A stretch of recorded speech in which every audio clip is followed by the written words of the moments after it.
नमस्कार. आता आपण पाहत आहोत श्री साई सचरित अध्याय 37. वक्रतुंड महाकाय सूर्यकोटी समप्रभ निर्विघ्नं कुरु मे देव सर्वकार्येषु सर्वदा. गुरुर्ब्रह्मा गुरुर्विष्णू गुरुदेव महेश्वरा. गुरु साक्षात परब्रह्म तस्मै श्री गुरुवे नमः. ब्रह्मानंदं परमसुखदं केवलं ज्ञानमूर्तिं द्वन्द्वातीतं गगनसदृशं तत्त्वमस्यादिलक्ष्यम् एकं नित्यं विमलमचलं सर्वभिः साक्षिभूतं भावातीतं त्रिगुणरहितं सद्गुरु त्वं नमामि. सच्चिदानंद सद्गुरु साईनाथ महाराज की जय. श्री गणेशाय नमः. श्री सरस्वते नमः. श्री गुरुभ्यो नमः. श्री कुलदैवताय नमः. श्री सीतारामचंद्राभ्यां नमः. श्री सद्गुरु साईनाथाय नमः. धन्य धन्य साईचे चरित धन्यतयाचे नित्य चरित. क्रिया ही अकळ अत्यद्भुत इत्यंभूत अतक्य.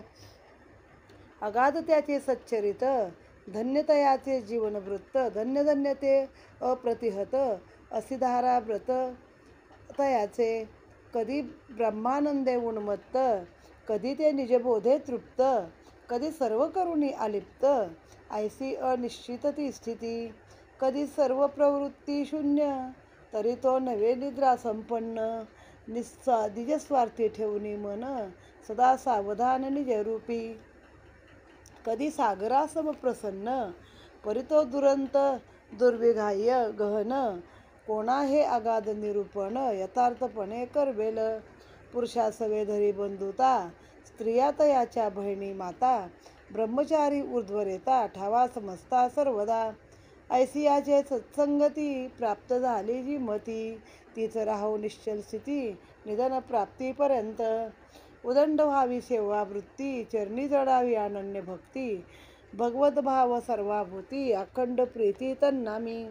पाहुनी त्याच्या एक कृती, जे जे कारण शोधू जाती. ते ते कुंठित होऊन अंती, स्वस्तची बैसती तटस्थ. किती एक स्वर्ग सौख्या झगडती, वानिती अत्यंत स्वर्गाची महती. ते भूलोका तुच्छ मानिती, मरणाची भीती म्हणती ते. परी अव्यक्तातुनी आकारा येती, येसची म्हणती व्यक्त स्थिती. पुढे तीच प्रवेशता अव्यक्ती, मृत्यू म्हणती येस. अधर्म अज्ञान रागद्वेष इत्यादी हे मृत्युपाश. त्याचे उल्लंघन करी जो अशेष, त्यासीच प्रवेश स्वर्लोकी. स्वर्ग तो काय अनेक, वैराज तोच स्वर्गलोक. विराट आत्मरूप देख, मानस दुःख विवर्जित. जेथे नाही रोगादी निमित्त, नाही चिंता व्याधी दुःख. जेथे न श्रद्धा तुषा कुलित, कोणी न व्यथित जरा भय. जेथे नाही मृत्यू भय, नाही विधी निषेधद्वय. जीव वावरे अत्यंत निर्भय, तीच की दिव्य स्वर्गस्थिती. जो अब्रह्म स्थावरांत, पूर्ण स्थावर जंगमात. तेच तत्व परत्रिवायेत, नानात्व विरहित तेच हे. असता संसार धर्म वर्जित, होता उपाधी समान्वित. तेचे आभासे अब्रह्मवत, अविद्या मोहित जीवास. परब्रह्म ते मजहुनी भिन्न, तो मी नव्हे मी तो आन. ऐसे जयाचे वेदज्ञान, मरणाधीन सर्वदा. जननापाठी लागले मरण, मरणापाठी पुनर्जनन. हे संस्कृती चक्र परवर्तन, पाठीस चिरंतर जयाच्या. दुष्कर यज्ञ तपोदान, इही जयाचे होय आपादन. ते नारायण पद स्मृतिविहीन, स्वर्गायत न किमर्थ. केवळ विषय भोगाचे स्थान, नलगे आमुते स्वर्गभुवन. जेथे न गोविंद नामस्मरण, काय कारण तयाचे. स्वर्गा जा अथवा नरका, फरक नाही विषय सुखा. इंद्रा वा गर्दबा देखा, सुख विलोका एकची. इंद्रनंदनवनी घोळे, तोच रासभाऊ किरडा लोळे. सुख पाहता एकची तुळे, नाही ते वेगळे लव मात्र. जेथून पुण्यक्षये पतन, किन्निमित्त तदर्थ यज्ञ. त्याहुनी बर्वे येथील जनन, महत्वे गहन भूलोक. जेथे आयुष्य कल्पवरी, काय त्या ब्रह्मलोकाची थोरी. अल्पायुष्य हो का क्षणभरी, भूलोका पर्याणिक.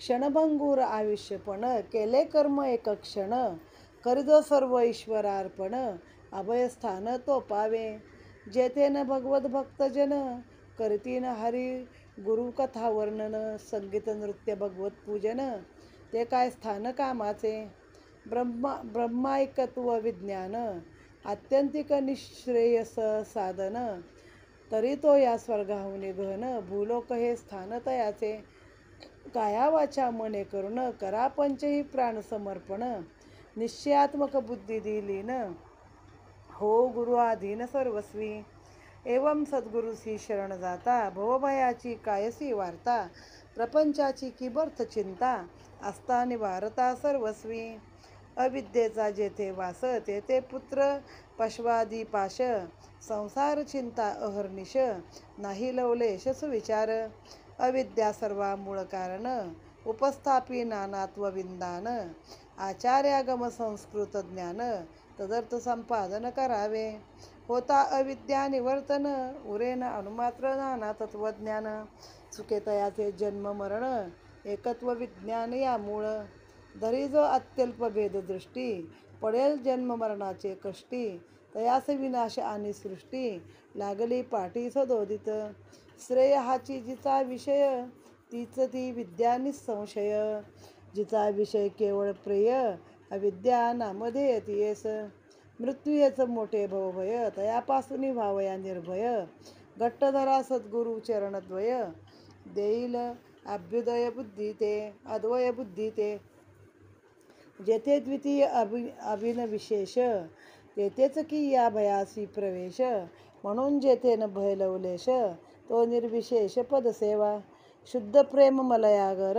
लावा तयाची या भाळावर नेसवा भावार्थ पीतांबर दाविल विश्वंभर निजश भक्ता दृढ श्रद्धेचे सिंहासन अष्टभाव मंडित पूर्ण आनंदाश्रुजले संस्तपन सद्य प्रसन्न प्रगटेल भक्ती मेखळा कटिभोवती बांधोनी आकळा तया प्रती सर्वस्वाचे निंबलोण प्रीती करा मग आरती व वाळा कोण्याही कार्याचा प्रतिविलय होई धरुणी अस्तित्वाश्रय खड्याने घट फोडला जाय निवृत्त होया कारजी घटास्तित्वांश लव मात्रही ऐसा येथे होत नाही फुटक्या खापराची या ठाई अनुवृत्ती होई घटाची म्हणून कार्याचे जे प्रविलपन ते अस्तित्वनिष्ठ चिरंतन म्हणून कोणाचेही देहावसान नवे पर्यवसान शून्यत्वी कायन कारणा व्यतिरिक्त झाले व्यक्त जरी अव्यक्त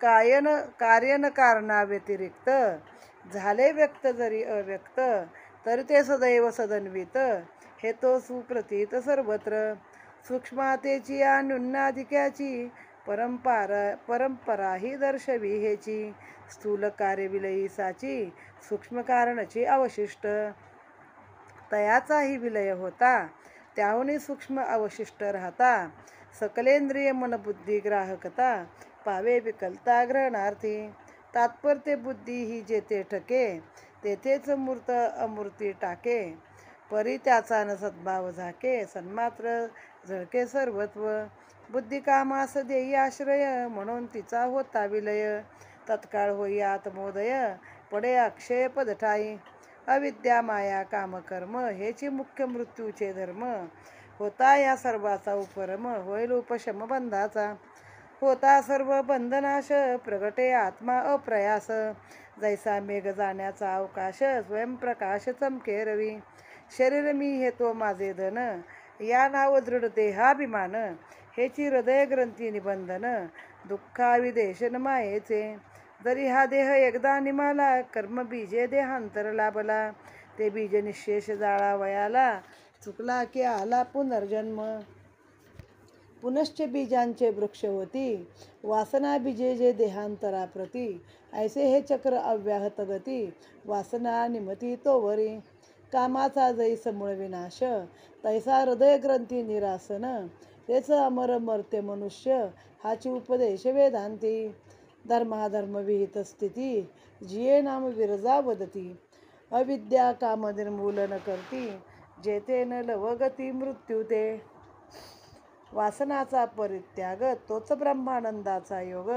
निरालेख्या त्या शब्दप्रयोग वाचा विनियोग निर्वाच्य.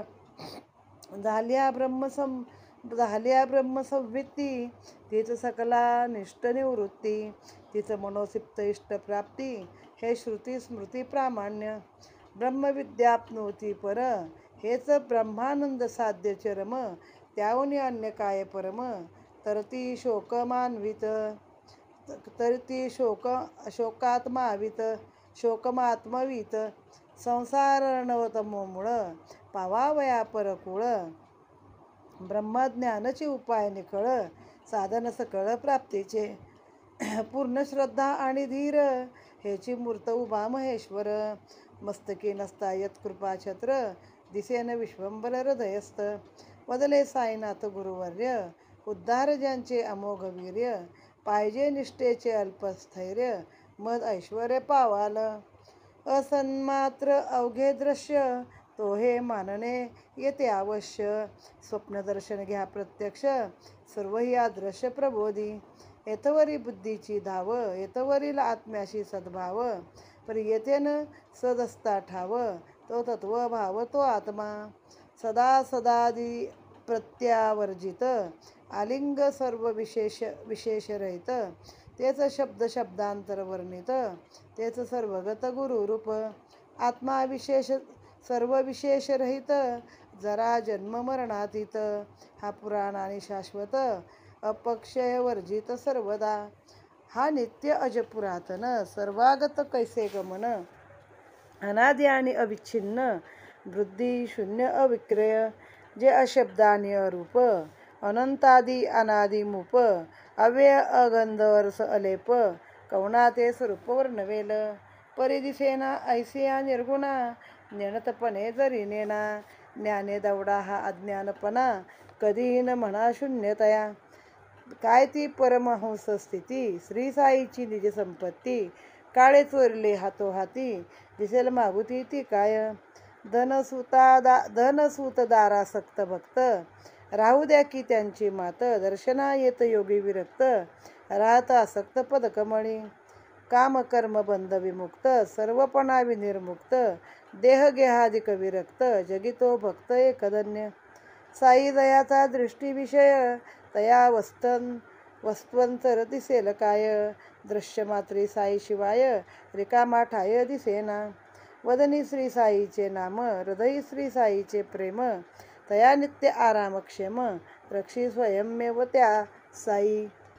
आता एवढा वेळ जे आपण ऐकलं ती एक प्राकृत भाषा आहे आणि संस्कृतशी अतिशय जवळची आहे.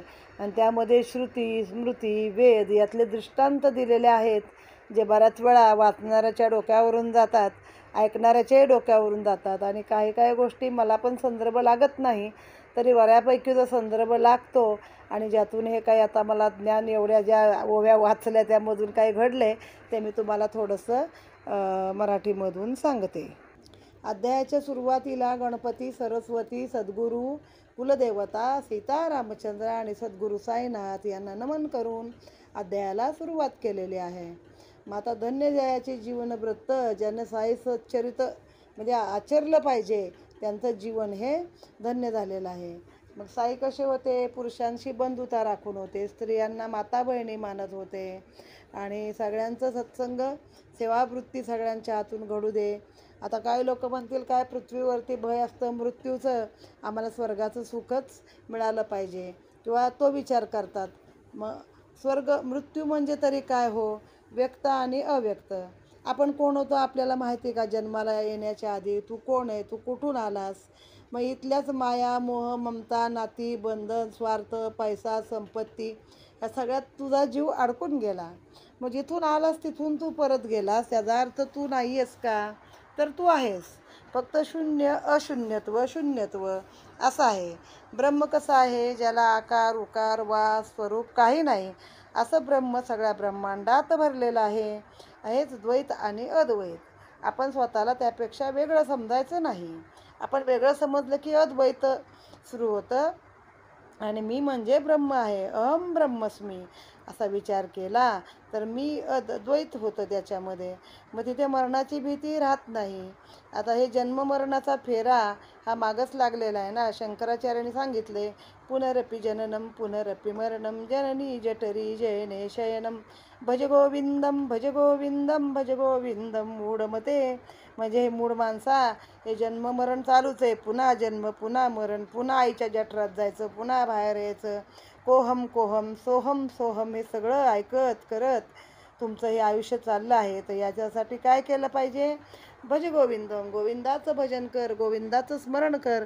तर हेच तुझ्या तारणहार आहे. तुझ्या जन्ममरणाचा फेरा असेल तो या गोविंदाच्या नामामुळं चुकेल.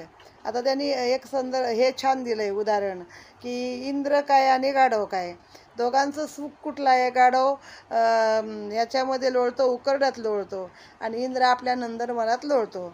सुखाला कमतरता नाही, दोघांना एकच सुख असतंय, पण दोघांच्या जागा किती वेगवेगळ्या आहेत याचा विचार करा. काय त्या ब्रह्मलोकाची थोरी करता?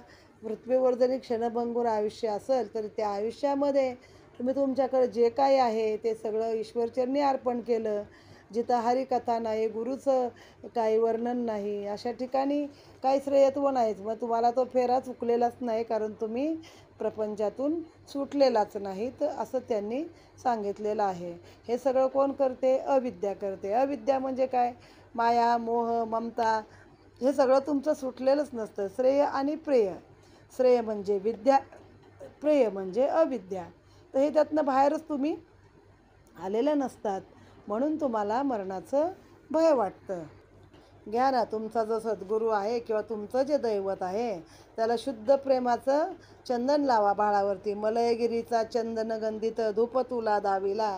तर मलयगिरी म्हणजे जिकडे आता आपले बालाजी आहेत, व्यंकटेश आहेत, तो मलयगिरीचा पर्वत, तिथलं चंदन खूप चांगलं असतं. तर तुम्ही शुद्ध प्रेमाचं चंदन लावा. तुमच्या भावार्थाचा पितांबर त्या गुरुला किंवा त्या गोविंदाला तुम्ही नेसवा. आणखीन काय करा? तुमचं जे दृढ आहे श्रद्धा, त्या श्रद्धेच्या सिंहासनावरती त्यांना बसवा. तुमचे अष्टभाव दाटले पाहिजे. ते अष्टभावांचं डोळ्यातल्या आनंदाचं जे अश्रू असतील, त्या अष्टभाव दाटून आल्यावरती त्याचं तुम्ही देवाला स्नान घाला. तुमच्या भक्तीची एक मेखला बनवा, म्हणजे कमरपट्टा, तो देवाच्या कटीभोवती बांधा. त्याला आकडा, त्या भक्तीच्या मेकळेने त्याला बांधा आणि आपल्याजवळ बांधून ठेवा. यशोदेन नाही का श्रीकृष्णाला दाव्याने बांधलं म्हणून त्याचं नाव दामोदर आहे. तसं तुम्ही तुमच्या देवाला, तुमच्या गुरुला तुम्ही भक्तीच्या याने रस्सीने बांधून घाला, असं सांगितलेलं आहे. आता आपल्याला काय वाटतं? दगडाने माठ फुटला गेला, नष्ट झाला, पण त्याच्या खापऱ्या ज्या पडल्या असतात त्यातून कळतं की नाही हो आपल्याला की हा माठ होता. तसंच तुमचं ते असं जरी जीव गेला तरी तो आत्मा दुसऱ्या जन्मात जातो, तर ते तुमचा आत्मा कधी नष्ट होत नाही, हेच एवढा वेळ सांगितलेलं आहे. या सगळ्या बंधनातून जर तुम्ही सुटलात, तुम्हाला यश आलं, तर मग जसं ढग वितुळले की सूर्य कसा स्वप्रकाशाने तळपतो, तसं तुमचा मी म्हणजे काय, मी, माझं धन, हा देहाभिमान हा जर तुम्हाला टाकता आला, मायेचं बंधन जर तोडता आलं, तर तरी तुमची जी काही कर्म आहेत, कर्माची फळं ती पुढच्या जन्मातही भोगायचीच. देहांतर जरी झालं, हा देह टाकला, जाळून टाकला, तर ते बीज नाही जळत ना. ते तुमच्या कर्माचं बीज आहे, ते तुमच्या सोबत येतच असतं. पुन्हा त्या जीवाचे वृक्ष होतात, पुन्हा त्यात तुमची जशी वासना असते त्यानुसार तुम्हाला देह मिळतो. हे आपण मागे एकदा वाक्य उदाहरणात बघितलेलं आहे. तर या सगळ्या वासना, कामना ह्यातून आपल्याला बाहेर येता आलं पाहिजे, तरच तुम्हाला पुढची गती, हंसगती म्हणतात त्याला, हंसस्थिती किंवा हंसगती असं म्हटलेलं आहे. तोंडामध्ये साईचं नाम राहू द्या, डोळ्यासमोर तुम्हाला सतत साईच दिसू द्या. ते एक गाणं आहे बघा, की माझं घर असं असू दे साई, की मेरे घर के सामने तुम्हारा मंदिर हो.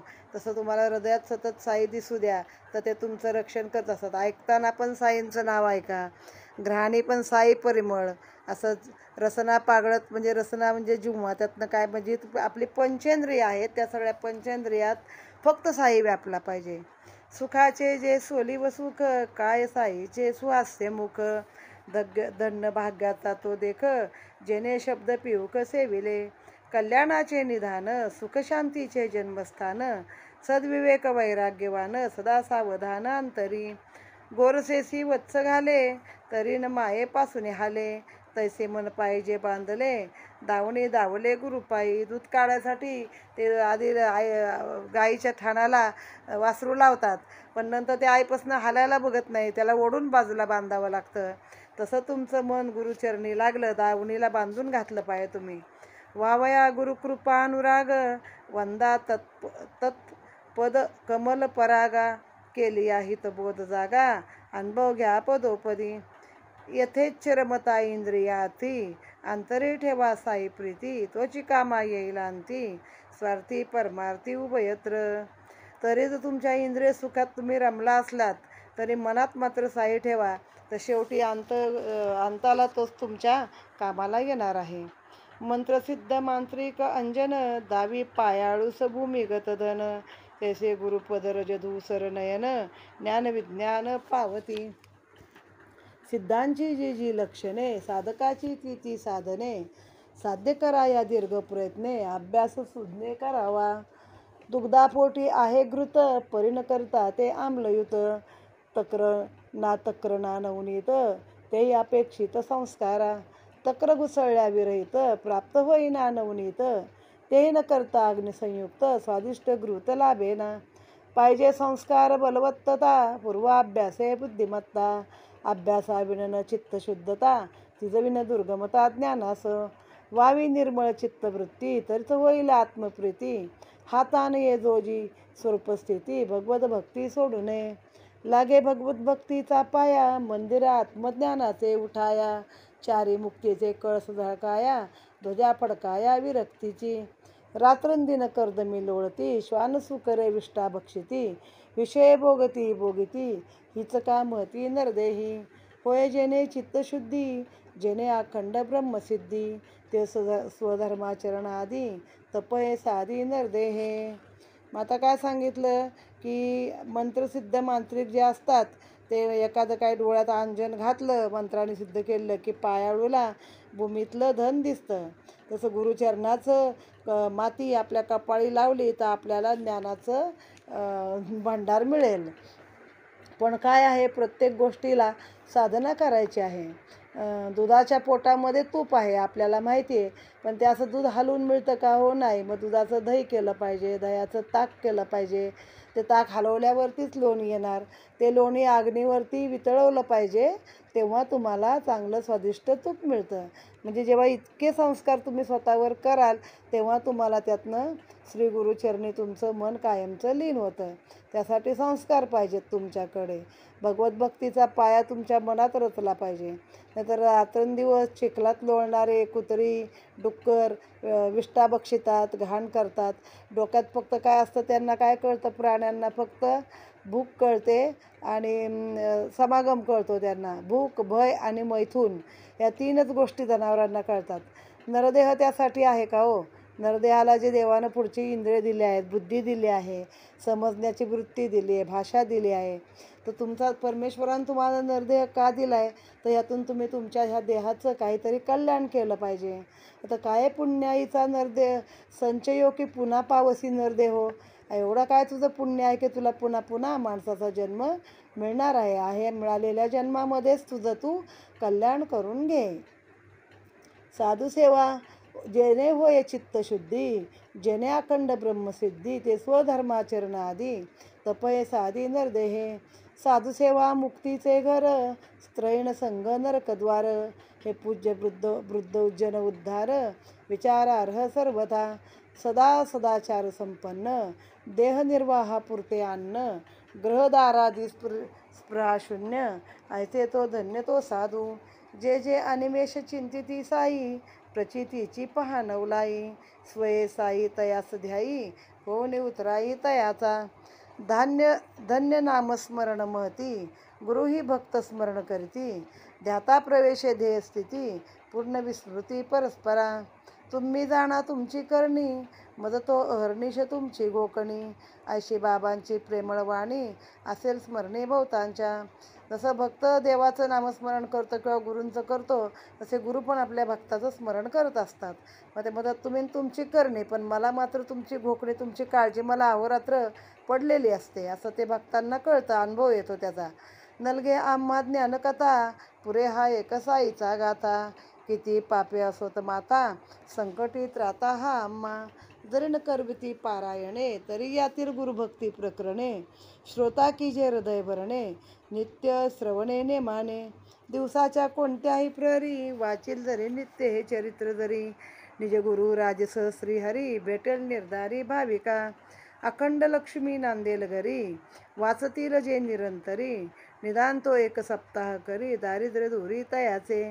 हे मी वदतो ऐसेन म्हणा, त्याने संशय घेरील मना. साईच वदवी माझी हे वदना, क्लिष्ट कल्पना सोडावी. तो हा सकळ गुण खाणी, साई निज भक्त कैवल्यदानी. कथा जयाची कलिमल हरणी, श्रोता श्रवणी परिसिजे. ऐसिया संत कथांपुढे, स्वर्गातील ते सौख्य बापुडे. कोण डुंकून पाहिल तिकडे, टाकून रोकडे सत्कथन. सुखदुःख येतो चित्त विकार, सत्संग सर्वदा निर्विकार. करी चैतन्य चित्त चैतन्याकार, सुखा दुःखी थार देईना. जे सुख विरक्ता एकांती, की जे भक्ता करिता भक्ती. असो इंद्र की चक्रवर्ती, न मिळे कल्पांती तयांना. प्रारब्ध भोग बलवत्तर, बुद्धी उपजे कर्मानुसार. उपदोपरी हे नेमनेमांतर, भक्त तत्पर टाळील. करा की भगीरथ उद्योग, चुकेना प्रारब्ध कर्म भोग. अवश्य भावित वाचा योग, तयाचा वियोग अशक्य. जैसे ये दुःख अवांछित, सुखही तैसेच अकल्पित. देह प्रारब्धाची हीच गत, आधीच अवगत संतास. अखंड तन्नामावर्तन, हेची आम्हा व्रत तपदान. वेळोवेळी शिर्डी प्रयाण, हेची तीर्थाटना मुचे.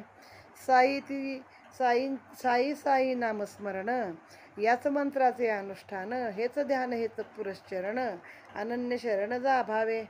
निष्कपट प्रेमानुसंधान, इतकेच खरे तयाचे पूजन. बघा अंतरी घ्या अनुभवून, अर्थक्य विंदान तयाचे. तुम्हाला काय जास्त पारायण करता येत नाही, काय होत नाही, तर यातलं जे गुरुभक्तीची हे आहेत प्रकरणं, तेवढे तरी वाचा. आम्हाला ज्ञानकथा नको असं जर तुम्हाला वाटत असेल, तर गुरुभक्तीची तेवढी प्रकरणं तुम्ही वाचा. तुम्हाला निज गुरुस तुमचा श्रीहरी देखील भेटेल. बरं, हे मी नाही म्हणत, तर साईच माझ्या तोंडून वदवत आहेत असं त्यात ते बोलतात. आणि मग काय नको तुम्हाला, शिर्डीची वारी, साई साई करा, हेच तुमचं सगळं अनुष्ठान आहे. नामस्मरण आहे, पुरश्चरण आहे. शाईला शरण जा आणि अंतरी त्याचा अनुभव घ्यावा. पुरे आता हे गुराळ, आम्हा पाहिजे सत्वर गुळ. पूर्वसूचित कथा रसाळ, श्रवणार्थ सकळ उत्सुक. ऐसा श्रोतवृंदांचा भाव, जाणून सूचित कथा नवलाव. आरंभिला हा ग्रंथ गौरव, अवधान सौष्ठव राखावया. काव्यपद बंद व्युत्पत्ती, तेने मी पामर मंदमती. करघृत लेखणी धरोणी हाती, साईच लिहविती ते लिहितो. साई नसता बुद्धिदाता, तर मी कोण चरित्र लिहिता. त्याची कथा तोच वदविता, अनेक लिहिताही तोच असे. असो आता कथानुसंधान, सावरी हंडी प्रसाद कथन. करू म्हणून दिदले आश्वासन, कथा निरूपण ते परिसा. आणि काही तदांगभूत, अथवा दुजिया कथा ज्या स्मरत. त्या सांगू श्रोतया प्रत, त्या सावचित्त परिसाव्या. धन्य साई कथांचा नवलाव, धन्य धन्य श्रवण प्रभाव. मनने प्रगटे निज स्वभाव, थोरावे सद्भाव साईपदी. आता आधी चावडी वर्णन, समारंभाचे करू दिग्दर्शन. बाबा करत एकांतराशयन, चावडी लागुने नित्य. मग आता काय सांगितलं, तुम्हाला तर कथा पाहिजे ना, तुम्हाला हे आध्यात्मिक गुराळ नको आहे. आम्हाला लगेच सत्वर गुळ पाहिजे, एखादी रसाळ कथा पाहिजे, तर मी सांगतो. आता बाबाच माझ्या हातून लिहितात, मी कोण त्यांची कथा लिहिणारा. त्यांनी मला आश्वासन दिलं होतं की ती एक हंडीची कथा आहे, ती मी सांगतो. चावडी हंडी प्रसादाची कथा, त्यानुसार आता ही सुरुवात करतोय. तर आधी चावडीचं सांगतो की बाबा एक दिवसाआड चावडीमध्ये झोपत असत आणि एक रात्र मशिदीत झोपत असत. एक रात्र मशिदीत, दुजी क्रमित चावडी प्रत. ऐसा हा क्रम बाबांचा सतत समाधीपर्यंत चालला. पुढे 1909 सन 10 डिसेंबर तैपासून चावडी माझी साईंचे अर्चन, भजन पूजन हो लागे. तो चावडीचा समारंभ, यथामती करू आरंभ. करल साई कृपा सरंभ, तडीस विश्वंभर नेईल. चावडीची येता रात, भजन मंडळी मशिदी येत. भजन 2 प्रहरपर्यंत मंडपात चालले.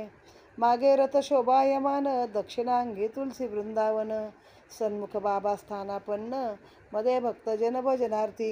हरिभजनी दयाधर, ऐसे भक्त नारी नर. सभा मंडपी घेऊन सत्वर, भक्त भजन तत्पर ठाकती. कोणी करी घेऊन टाळ, कोणी चिपळ्या करताळ. कोणी मृदुंग खंजिरी घोळ, भजन कल्लोळ मांडित. साई समर्थ चुंबकमणी, निज सत्तेची या आकर्षणी. जडलोह भक्ता लावणी, ओढणी नकळत चरणी ओढीत. हलकारे दिवट्या पाजळती अंगणी, तेथेच पालखी शृंगारती कोणी. द्वारी सज्ज वेत्रपाणी, करतललकारणी जयघोष. चव्हाट्यावरी मकरे तोरणे, वरी अंबरी झळकती निशाणे. नूतन वस्त्र दिव्याभरणे, बालके भूषणी शृंगारली. मशिदीची या परिसरी, उजळत दीपाच्या बहुहारी. वारू श्यामकर्ण अंगणद्वारी, पूर्ण शृंगारी विराजत. इतक्यात तात्या पाटील येत, घेऊन या मंडळी समवेत. बाबांपाशी येऊन बैसत, निघाया उद्यत बाबा सवे. बाबा जरी तयार असत, तात्या पाटील येईपर्यंत जागचे जागी बैसून राहत, वाट पाहत तात्याची. जेव्हा काखेत घालणी हात, तात्या पाटील बाबा सोटवीत. तेव्हाच बाबा निघाया सजत, चावडी प्रत तेथुनी. तात्या बाबास म्हणत मामा, ऐसा परस्पर तयांचा प्रेमा. ऐशा तयांच्या आप्तधर्मा, नाही उपमा द्यावया. अंगात नित्याची कपनी, सटका आपल्या बगलेस मारुनी. तमाकू आणि चिलीम घेऊनी, फडका टाकून स्कंदावर. बाबा जवायचे तयार, घालती तात्या अंगावर. जरी काठी शेला सुंदर, करती शिरावर सारिका. बाबा मग पाटील भिंती तळी, असे पडली सरपणाची मोळी. तदागरी दक्षिण पादांगुळी, हलवीत ते स्थळी क्षणभर. लगेच तेथे जळती जोत, स्वये मारुनी दक्षिण हात. आधी साई बुजवीत, मागून निघत चावडी ते. साई निघता जावया, वाद्य लागत वाजावया. नळे ज्योती हवया, प्रकाशती दिवटिया. चौपासी कोणी वर्तुळ धनुष्य आकृती, शिंगे करणे तुताऱ्या पुंकती. कोणी तास झांज वाजविती, नाही मिती टाळकरिया. मृदंग वीणा झणत्कारी, साई नामाची या गजरी. भजन समवेत हारोहारी, प्रेमे नरनारी चालत. दिंडी पताका झेलीत, कोणी गरुड टके मिरवीत. नाचत उडत भजन करीत, निघत मग समस्त जावया. अति आनंद सकल लोका, घेऊन निघती दिंड्या पताका. तासे तासे तुतारे करण्याचा दणका, जय जय जयकार थैकार वारूचा. ऐसिया वाजंतराचे गजरी, मशिदूतून निघे स्वारी. भालदार देत ललकारी, पायरीवरी बाबा जो. टाळ झांज मृदुंग मेळी, कोणी विणा कोणी चिपळी. भजन करत भक्त मंडळी, सुस्वर मेळी ते ठाई. टके पताका घेऊन करी, भक्त चालती आनंद निर्भरी. दुबाजू दोन चवरी धरी, पंखे करी वारती. शेले दुशेले एकेरी, पायघड्या मार्गात अंतरती. शेले दुशेले एकेरी, पायघड्या मार्गात अंतरी. बाबास हाती धरून चालविती, चौऱ्या डाळीती तयावरी.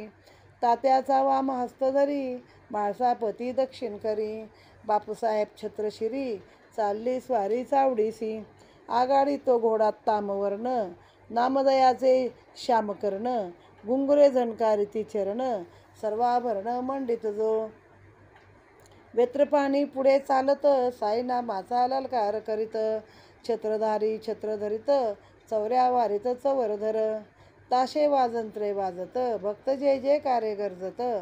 ऐसा भक्त संसार चालत, प्रेमे पुकारत भालदार. हरिनामाचा एकच गजर, टाळ झांज मृदुंग सुस्वर. सवे तालावर भक्त संभार, गरजत ललकारत चालती.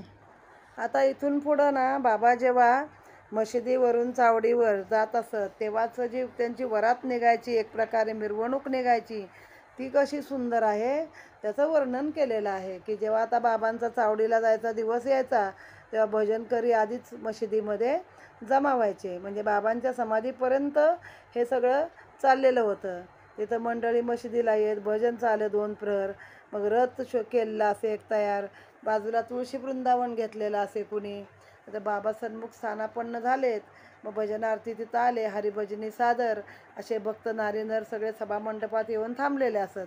कोणी टाळ घेतलंय, कोणी चिपळ्या घेतल्यात, कोणी मृदुंग घेतलंय, कोणी विणा घेतल्यात आणि भजनाचा कल्लोळ चाललेला आहे. साई म्हणजे जसं चुंबक आहेत आणि ते बाकीचे लोखंडाचे जे भक्त आहेत जड लोह, त्यांना बाबा खेचून आपल्याकडे घेतात. हलकारे दिवट्या पाजळतात. मग तेव्हा काय लाईट नव्हते ना, मग दिवट्या लावणारे लोक आहेत. कोणी पालखीचा शृंगार करतंय, वेत्रपाणी म्हणजे हातात काठी घेऊन लोकांना बाजूला करणारे लोक आहेत.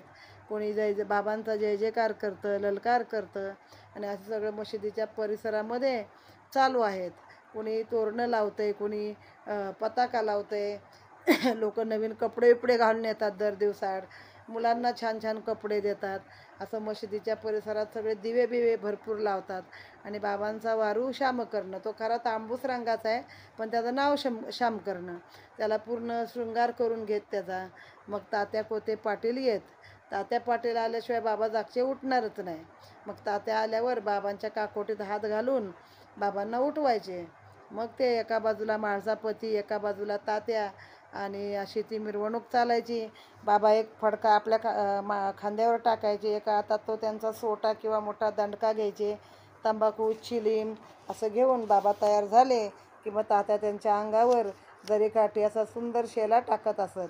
मग बाबांच्या पाठीमागे भिंतीपाशी ना सरपण जमा केलेलं असायचं. तर बाबा आपला हात लावत त्या सरपणाला दक्षिण पादांगोळी, म्हणजे त्या अग्नी आहे त्याचा तर दग्नी, तर डाव्या पायाची आंघोळी आपली लावायची, ते हलवत तिथे एक ज्योत जळायची. मग बाबा स्वतःच ते हात मारून डाव्या हाताने, मग डाव्या पायाच्या अंगठ्यानं पादांगोळी ती ज्योत पेटवायची आणि अंगठ्याने ती ज्योत विजवून मग बाबा पुढं चालायचे. आता काय प्रकार कसा करायचे काय लोकांना कळायचं नाही. मग वाद्य वाजायला लागत, नळे चंद्रज्योती, तेव्हा पण प्रकाश म्हणजे फटाके बिटाके वाजणारे वरातीमध्ये होते. शिवाय कोणी शिंग वाजवायचे. आत्ता त्याला काय नाव आहे बरं? तुतारी. आत्ताचं प्रसिद्ध झालेलं तो चिन्ह आहे तुतारी. तर शिंगे करण्यात तुताऱ्या, ते अर्ध 7 आकड्यासारखं ते असतं किंवा अर्ध्या धनुष्यासारखं, ते वाजवत दिंड्या पताका घेऊन नाचत गात, टाळ मृदुंग घोड विणा चिपळी, कोणी बाबांना पंखे हे करतंय वारतंय, पंखा म्हणजे पंख्याने वारा घालतंय, कोणी शेले दुशेलेच्या पायघड्या बाबांना घालत असत. माळसापती दुसरा हात धरत. बापूसाहेब म्हणजे कोण? बापूसाहेब जोग, ते छत्र धरत त्यांच्यावरती, आणि गरुडाचं चिन्ह असणारा ध्वज आहे तो घेऊन ही मिरवणूक निघायची. आणि बालदार चोपदार पुढे प्रेमाने बाबा येतात अशी ललकारी द्यायचे. आणि तीच ललकारी आजही साई मंदिरात सकाळच्या आरतीला चालू असते. ती आपण टी व्हीलाही पाहतो, मंदिरातही आपल्याला ऐकू येते. माझ्या वाटेने साईचा जय जयकार करत भक्त उद्यान सगळे संभार घेऊन पुढं चाललेले असत. साई नामाचा एकच कल्लोळ चाललेला असे. भजन मंडळ प्रेमाने सगळे नारी नर चालायचे. भजनाचा आनंद सगळ्यांना असं वाटायचं की काय करू, किती नाचू आणि काय करू, असं त्यांना होऊन जायचं.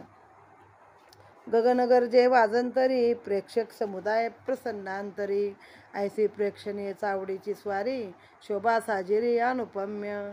अरुण संध्या रागे नभा, तैसी तप्त कांचन प्रभा, तैसी जयाची श्रीमुख शोभा, सन्मुख जई उभा चावडीच्या, तै समयीची मुखशोभा, पसरली जणू बाला अरुण प्रभा, तो केवळ चैतन्याचा गाभा, कोण त्या लाभा टाळील, धन्य ते समयीचे दर्शन, मुखप्रभा रक्तवर्ण, उत्तराभिमुख एकाग्र मन, करी पाचारण जणू कोणा, ताशे वाजंत्र्याचा गजर, महाराजा आनंद निर्भर, करती अधोर्ध्व दक्षिण कर, वरचे वर ते धवा, रौप्य ताटी कुसुमनी कर, घेऊनी दीक्षित भक्त प्रवर, पुष्पवृष्टी सर्वावर, करत वरचे वर ते समयी, साईची या मस्तकावरती, गुलाब पुष्पे गुलाल मिश्रिती, काकासाहेब उधळीत राहती, प्रेमभक्ती संयुक्त, आयच्या जवळ त्या पुष्पकळिका, गुलालयुक्त उधळीती काका, तैसे झांज टाळांचा ठोका, एकाची कडाका वाद्यांचा, ग्रामलोक बाबांचे भक्त, दर्शना येती प्रीतियुक्त,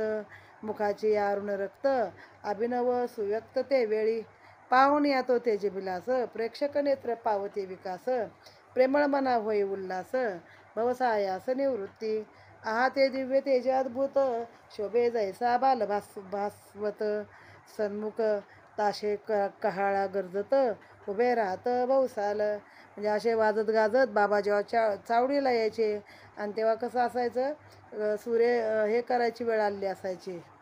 जसे सूर्यानं आकाश कसं आधी लाल होतं, अरुण संध्या राग, म्हणजे सकाळी किंवा संध्याकाळी जसं ते आकाश लाल होतं, तसं ती साईंचं लाल चेहरा एक प्रकारचं तेज आहे. आणि जणू काय बघतात आहेत सगळे. आणि एक प्रकारे छोटा सूर्यच बाल अरुण, म्हणजे लहान सूर्य असताना त्याचं तेज कसं प्रसन्न असतं, प्रखर नसतं, तसं ते तेज आहे असं वाटायचं. मग दीक्षित जे होते काकासाहेब दीक्षित, ते गुलाल आणि गुलाबाच्या पाकळ्या साईंवरती उधळत असत आणि असं तर दर्शन सोहळा पाहणारे धन्य ते लोक आहेत असं लेखकांना वाटतं आणि आपल्यालाही वाटतं. आपण त्या काळात असं तर आपण पण हा सोहळा केला असता, म्हणजे पाहिला असता. मग ते बाबा सतत असा हात वर करत असत, लोकांना आशीर्वाद दिल्यासारखा बाबांचा हात वर व्हायचा. तेव्हा सन्मुख ताशे कराळा उभे राहत भवसाल, प्रेक्षक नेत्र पावती दिव्य ते तेजे अद्भुत, शोभे जैसा भासवत, करुणी सतत खालीवर हेलकावीत दक्षिण कर. सतत आपला हात वर खाली करायचे डावा आणि त्या हाताने लोकांना म्हणजे एक प्रकारे आशीर्वाद द्यायचे. उदयमुख एक स्थळावर अर्ध प्रहरपर्यंत, उदंग मुखस्थळावर अर्ध प्रहरपर्यंत, पीतवर्ण केतकी गाभा किंचित आरक्त मुखप्रभा, जिव्हान वर्णू शके ती शोभा, नेत्रच लाभासे व्हावे, तितक्यात जे का माळसापती संचार होऊन नाचू लागती, तेव्हाही बाबांची एकाग्र स्थिती पाहता चित्ती आश्चर्य. दक्षिणांगी उभा बघत अचल बाबांचा करे धरित, वामांगी तात्या कोते चालत घेऊन हातात कंदील, काय मौजेचा तो उत्सव, भक्तिप्रेमाचे ते गौरव, पावया तयाचा नवलाव, आमेर उमराव एकवटती, निज तेजे गवगवीत, मुखचंद्र सोज्वळा रक्त, अवर्णनीय शोभा शोभत, स्वानंद पुरीत जननयन, हळूहळू चालती वाटे, भक्त समुदाय दुबाजू थाटे, अनिवार्य भक्तिप्रेम दाटे, स्वानंद कोंदाटे गंधाट, आता पुढे ऐसा सोहळा कोणी पाहू न शके डोळा, गेले ते दिवसांती वेळा मनासी विरंगुळा स्मरणेच, वाजती वाजंत्री अपार, मार्गी करती जय जयकार, नेऊन चावडीचा आसनावर दिव्य उपचार अर्पिती, वरी बांधित शुभ्र वितान म्हणजे काय छत, हांड्या झुंबरे शोभायमान, आरसा प्रकाश प्रवर्तन दैदिप्यमान देखावा,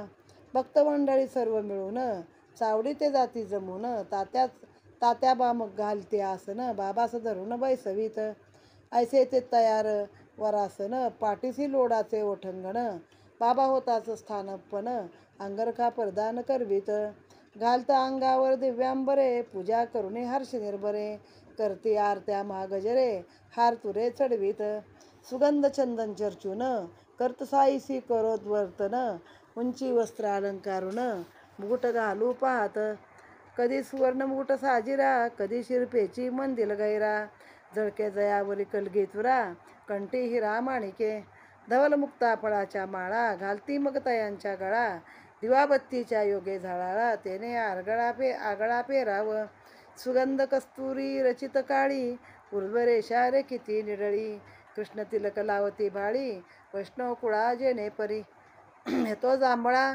मखमाली भरजरी, अंगरखा धो खांद्यावरी, हळूच मागुनी वरचे वरी, सरकता सावरीत दो बाजू, तैसेच डोईस मोठा भरण, अथवा मंदिल पालटून, वरीचे वरतीच जेलून, हळूच मागून न कळत, वरीचे वरीच धरित जेलून, हळूच मागून न कळत, हो का मुकुटात वा मंदिल, स्पर्श होता फेकून देतील, होती ही जी चिंता प्रबळ, प्रेम कुतूहल निस्सीम, साई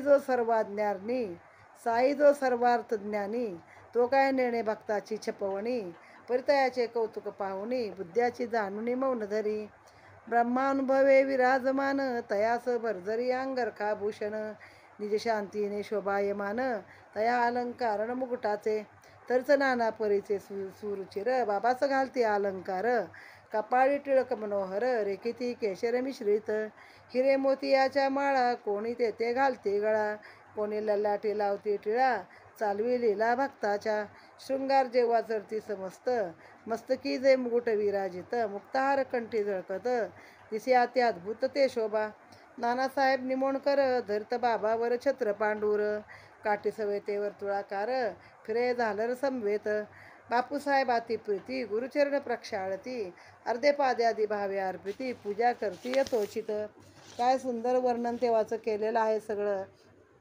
तो क्षण म्हणे काय लोक तेव्हाची जी भाग्यवान होती. माळसापतींच्या अंगात यायचं. मग ते म्हणजे अंगात म्हणजे थोडक्यात कसं इतक्या आनंदाने विभोर तल्लीन होऊन जायचे ते. मग ते नाचू लागायचे. मग त्या दुसऱ्या बाजूला एक अंचल कोणतरी एक भगत आहे तो बाबांची दुसरी बाजू धरायचा. मग बाबा असे हळूहळू त्या मिरवणुकीच्या जय जयकारात नाचत गात ते लोक चावडीवरती येत असत. आता कसं बघा आपल्याला विठ्ठलाचं आता कालच आषाढी झाली तर विठ्ठलाची पूजा बघताना काय आवडतं बघायला तर त्याच्या सावळ्या रूपावरती जेव्हा ते पंचामृत स्नान घालतात आणि पांढरशुभ्र ते पंचामृत ओघळतं ते जसं बघायला आपल्याला आवडतं तसं तिथं बाबांचा चेहरा पुरा असा गुलाबी लाल झालेला असे. काही क्षण ते तसेच उभे राहत आणि तो क्षण बघण्यासाठी अगदी आमिर उमराव आणि मोठे मोठे लोक त्या सोहळ्याला येत. मग तिथं वर चावडीवर चढल्यावरती भक्तमंडळी तात्याबा मग त्यांचं आसन घालणार. बाबा त्या आसनावरती बसणार. ओठंगणमध्ये टेकायला काहीतरी टेकवणार एखादं. वर छत्र धरणार छत्री त्यांची. त्यांना अंगरखा घालायचे. मग कोणी आरत्या गजर सुरू करायचा. दिव्यांबर लोक हिऱ्या मोत्याचे हार घालत होते. फुलांचे हार घालत होते. सुगंधित चंदन लावत होते. केशर कस्तुरी लावत होते. म्हणजे काय नाही असं नाही की जसे ते एक देवच खाली आला आणि त्या देवाचीच ती पूजा चाललेली आहे. कधी डोक्यावर मुकुट ठेवत असत. कधी डोक्यावर शिरपेच मंदिर बांधत असत. पण बाबांचं ते वरच्यावर धरायचे कारण त्यांना माहिती बाबांना कळलं मला मुकुट बिगुट घालतायत एवढं मडवतायत तर बाबा काय रागाने फेकून देतील भरोसा नाही. बाबांना सगळं माहिती असायचं. आता ज्याला सगळ्या दुनियेची माहिती त्रिभुवनाची त्याला हे माहीत नाही पण भक्ताच्या समाधानासाठी बाबा बऱ्याच वेळा ते सगळे सोहळे करून घ्यायचे. आरसा असे मोठा झुंबर असे वरती काय काय आणलेलं असतं. जांभळा मखमली अंगारखा भरजरी त्यांना 2 खांद्यावर लोक टाकायचे. मग हळूच सारखा तो वरचेवर सरकवायचा. बाबाने हल्ले इकडं गेला तिकडं गेला पुन्हा ते बाबांच्या तिथे होता तसा ठेवायचे. आणखीन अशा रीतीनं तिथं तो मोठा सोहळा चाललेला असायचा. मग नानासाहेब निमोणकर त्यांच्यावर पांढरं छत्र धरायचं. त्याला झालरी असायच्या. मग काठीसोबत ते छत्री गोल गोल फिरली की त्या झालरी पण सुंदर फिरायच्या दिसायच्या. बापूसाहेब जो काय करायचे त्यांचे पाय धुवायचे आणि अर्धे पाद्यपूजा आहे ना आपल्या नवनिधा भक्तीमध्ये ते पूजन करायचे यथोचित. पुढे ठेवून रौप्य तामण तयात बाबांचे ठेवून चरण अत्यादरे करत क्षाळन करोत वर्तन मागुते घेऊन केशराची वाटी मग लावित हस्ती उटी तांबूला अर्पित कर संपुटी प्रसन्न दृष्टी साईची.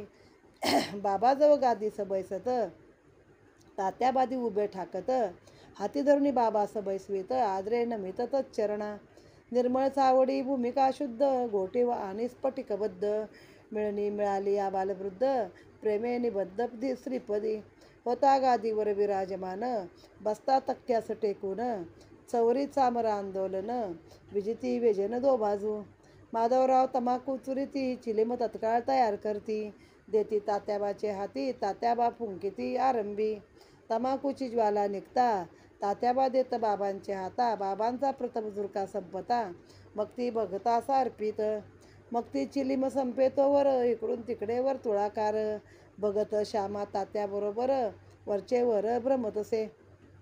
धन्य ती निर्जीव वस्तू परी काय तिची या भाग्याची थोरी आम्हा सजीवान तिची सरी सेवा ती खरी ती याची. तपश्चर्या ही महाकठीण लाथा तुडविले बाळकपण पुढे सोसून शीतोष्ण तपन अग्नीत तावून निघाली. भाग्ये बाबांचे करस्पर्शन पुनश्च धुनी माझी भर्जन मागुती गैरी कावटी चर्चन मुखचुंबन तैलाबे. असो कर्पूर केशर चंदन करता उभय हस्ता विलेपन गळा सुमनमाळा घालून गुच्छाव ग्राण करती सदा दयाचे सुवासे वदन अतिस प्रेम सदय अवलोकन तयास काय शृंगार अभिमान राखीला हा मान भक्तांचा. मग बापूसाहेब जो काय करायचे रुपयाचं तामण आहे त्यामध्ये बाबांचे दोन्ही पाय ठेवायचे अत्यादरे पाय प्रक्षालन करायचे धुवायचे. त्यानंतर बाबांच्या पायांना केशराची उटी लावायची हातांना उटी लावायची. तांबूल म्हणजे विडा द्यायचा त्यांना. मग ते साई प्रसन्न असत तेव्हा. मग बाबा जेव्हा गादीवर बसत तात्याबा वगैरे सगळे उभे टाकलेले असत. मग हाताला धरून ते बाबाला बसवत आणि नमन करत. मग चावडी कशी होती तर असं सुंदर भूमी होती त्याची खालची, गोटी अशी स्फटिकासारखी पांढरे शुभ्र त्या लाद्या बिद्या घालून केल्या असणार.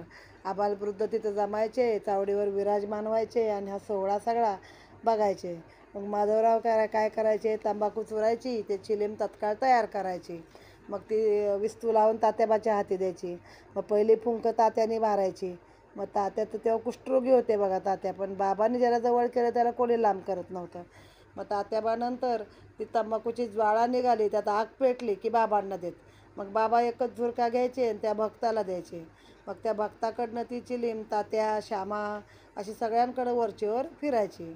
तर ती निर्जीव चिलीम पण किती भाग्याची आहे की तिला बाबांचं मुख लागलं, बाबांनी तिला चुंबन दिलं. पण ती त्या भाग्याच्या आधी ती कशी तयार झाली बघा. आता आधी तर चिखल चिलीम म्हणजे ते मातीचीच चिलीम ना. माझे लहानपणी तिला तुडवली चांगली. मग त्यानंतर भट्टीमध्ये भाजली, शीत उष्ण गरम सगळं प्रकार अग्नीत काढून भट्टीत भाजल्यावर ती पक्की झाली ना. मग ती बाबांच्या हातात आली. परत पुन्हा एकदा तिचं धुनीमध्ये भजन, म्हणजे परत तिच्यामध्ये आग पेटवायची. आणि मग तिला ती गैरिका उटी चंदन जेव्हा हे सगळं केलं, त्यानंतर तिला बाबांनी आपलं मुख लावलं आहे. म्हणजे जेव्हा एवढं काय सहन कराल भोगाल, तेव्हा तुम्हाला परमेश्वराची कृपा एवढी लाभते. असो कर्पूर केशर चंदन, करती उभय हस्ताविले पण, गळा सुमन माळा घालून गुच्छावग्राम त्यांच्या गळ्यात फुलांच्या माळा घालत, त्यांना कापूर केशर चंदन हातांना लावत, असं सगळं काय काय बाबांचा शृंगार ते लोक मोठ्या कौतुकाने करत असत. आणि बाबा पण बिचारे आनंदानं सगळे गोष्टी करून घेत असत. दया अंगी भक्तीची लेणी, शृंगारला तो शांतीभूषणी, तया लौकिकी माळा मणी, शृंगारणी काय होतं, की हा वैराग्याचा पुतळा, तयास किमर्थ पाचूच्या माळा, परी अर्पिता ओढावी गळा, भक्ताचा सोहळा पूर्वी तो, स्वर्ण पाचू दिव्यहार, गळा विरस्ती मुक्तासम, अष्टाष्ट षोडश दयाचे पदर, अभिनय पुष्कर मिश्रित झाला. ते पण लोक बाबा करून घेत असत. आता जो स्वतः शांतीचं ज्याचं भूषण काय आहे, ही खोटी मण्याच्या माळा बिळा ही भूषणं नको त्यांना, तर ते स्वतः शांती हे मोठं भूषण लिहिलेलं आहेत. वैराग्याचा पुतळा आहे तो, त्यांच्याकडे 8 पदरी सोन्याच्या पाचूच्या माळा त्यांच्या गळ्यामध्ये घातल्या. त्यांना काय करायच्यात, जाई जुई तुळशी माळा, अपाद जयाचे रुळती गळा, मुक्तकंठा कंठनाळा, मिरवी जळाळा पूर्व, जाई जुईच्या माळा, तुळशीच्या माळा, सगळं काही त्या बाबांच्या कंठामध्ये हे लोक घालत असत. सवे पाचूचा हेमहार, सुवर्ण पदकर दयावर, निरळी श्याम तिलक सुंदर, अतिमधुर शोभा दे, तयास काय म्हणावे फकीर, बासे सतेजे वैष्णव प्रवर, वरती डोलती छत्र चामर, शेला जरतार भिशी शोभे. व त्याला टिळा पण कसा लावायचे, वैष्णवांचा टिळा जसा असतो उभा आणि मध्ये केसर आणि बुक्का, तसा कधी एक असा वेळ होता की बाबा कुणाचा टिळा लावून घेत नव्हत. मागच्या अध्यायात आले बघा. आणि एका भक्ताने वर चढून कपाळाला टिळा लावला. मग ते दुसरे बोलले, बाबा आम्हाला हात लावू देत नाही, आणि आता कसा घेतला. ते म्हणे त्याने मला फसवलं म्हणे भक्तीनं, वर कधी आला आणि कधी टिळा लावला मला कळलंच नाही. पण या मिरवणुकीमध्ये मात्र ते बाबांना वैष्णवाच्या टिळाप्रमाणे टिळा लावत असत. छत्र चामर, शेला, शाल, जरतारी, काय त्याला फकीर काय म्हणावं त्यांना, असा त्यांचा तेव्हा थाट असे. बहुधा जोग प्रेम निर्भरी, मंगळवाद्याची या गजरी, पंचारती घेऊनी करी, बाबावरी ओवाळीत, पंचोपचार पूजा संवेत, घेऊन या पंचार्थ घवघवीत, निरांजन कर्पूर वात, वाळीत बाबास. मग ही आरती जेव्हा संपत, एक एक सकळ भक्त बाबास करुणी साष्टांग प्रणिपात, निघून जात घरोघरी, चिली मात्र गुलाब पाणी, देऊनी बाबांची आज्ञा घेऊनी, तात्याबा निघता जावयानी सदनी, म्हणावे बाबांनी सांभाळ मज, जातोच जा परी रात्री माझी, मधून मधून खबर घे माझी. बर हो म्हणून मग तात्याजी चावडी त्याची जाई घरी. ऐसे लोक जातास बसत, बाबा स्वहाते गाठोडे सोडित, धोत्राच्या घड्या पसरीत, स्वहस्ते रचित निजशेष, 60-65 शुभ्र चादरी, घडिया मांडून पुढारी, श्वेता तयाच्या रचुनी हारी, पवडती मगवर बाबा. ऐसिया चावडीची परी, तेंबूत झाले इथवरी, आता कथा जी राहिली दुसरी, अध्यायांतरी वर निजेल, तरी श्रोता की जे क्षमा, अगाध ह्या साईचा महिमा, संक्षिप्त वदता राहीना सीमा, गुरुत्व धर्माय पावे तो. आता साईची हंडीची कथा, आणि ज्या ज्या राहिला वार्ता, पुढील अध्यायी कथीन समजता, सादर चित्ता असावे. अखंड गुरुस्मरण स्वार्थ तोच हे माडा निज परमार्थ. गुरुचरण अभिवंदने कृतार्थ चारी पुरुषार्थ त्या पोटी. स्वस्ति श्री संत सज्जन प्रेरिते भक्त हे माड पंत विरंचिते. श्री साई समर्थ सच्चरिते सावडी वर्णने नाम. सप्त त्रिशतोम अध्याय गोडहा. सप्त त्रिशतमोह अध्याय गोडहा. तर अशा रीतीने अध्याय 37 इथे समाप्त झालेला आहे. थोडं वर्णन राहिलं आहे आपलं मिरवणुकीचं आणि चावडीचं. मग अशा रीतीनं बापूसाहेब जोग बहुतेक त्यांची पंचारती करत असत. हातामध्ये घेऊन सगळे लोक ती आरती बिरती बाबांची करत निरांजन कापूरवात सगळं ओवाळून बाबांना. मग जेव्हा एक एक भक्त बाबांच्या पाया पडून आपल्या आपल्या घरी निघून जात. मग शेवटी कोण राहिलं तात्याबा त्यांना चिली मात्तर गुलाब पाणी सगळं काही द्यायचं आणि मग मी निघतो सांगायचं. मग बाबा त्याला म्हणायचे उलटं, जातोच घरी पण रात्रीत माझी खबरबात घेत जा, मला सांभाळून घे हो, माझा सांभाळ कर, असं तात्याला सांगायचा. मग तात्या पण म्हणायचा हो बाबा येईन मी करेन. मग बाबा स्वतःच ते मोठं गाठोडं सोडायचे. त्यामध्ये धोत्राच्या 60-65 अशा घड्या करायचे आणि 60-65 अशा शुभ्र चादरी असायच्या त्या. मग त्या घड्या बाबा पुढं मांडायचे, एकमेकावर रचायचे त्या घड्या आणि त्याच्यावरती बाबा झोपायचे. अशा रीतीनं आजच्या अध्यायामध्ये सगळी चावडीची जी काही वार्ता झाली. तर श्रोते हो, हे लेखक मधात माफ करा, मी सांगणार होतो कथा वेगळी, पण एकदा का ते वर्णन करायला लागलो की मला भान राहिलं नाही. आणि आज साईंच्या मिरवणुकीचाच हा अध्याय झालेला आहे. तर पुढच्या अध्यायात मी उरलेल्या कथा तुम्हाला सांगेन. राजाधिराज सच्चिदानंद सद्गुरू साईनाथ महाराज की जय.